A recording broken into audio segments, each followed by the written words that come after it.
पत्तों की आवाम के लिए भी बहुत बड़ी खुशखबरी।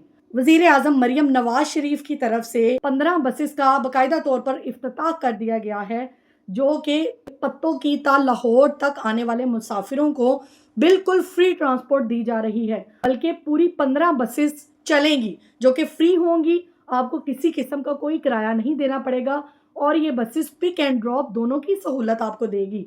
इसका मतलब ये है कि आप लोग पत्तों की से लाहौर के दरमियान जितने भी एरियाज आते हैं वहां पर चाहे उतरें या फिर वहां से बैठकर पत्तों की या लाहौर का सफ़र करें, दोनों तरह से ये आपको सहूलत फराहम करेगी। इंशाल्लाह जल्द ही 1 से 2 दिन के अंदर अंदर इनका इफ्तिताह हो जाएगा। और सबसे ख़ास बात कि इन बसेस की टाइमिंग क्या होगी। तो सबसे पहली बस जो कि पत्तों की से लाहौर का सफ़र करेगी वो सुबह 6 बजे रवाना होगी और उसके बाद हर आधे घंटे के बाद अगली बस चलती जाएगी। इस तरह से 15 बसेस डेली बेसिस पे अपना काम करेंगी, जो कि मरियम नवाज शरीफ ने उनको हदायत की हुई है। अब ये बेहतरीन मौका है उन तमाम लोगों के लिए जो कि कारोबारी ज़राए से एक से दूसरी जगह पर सफ़र करते थे।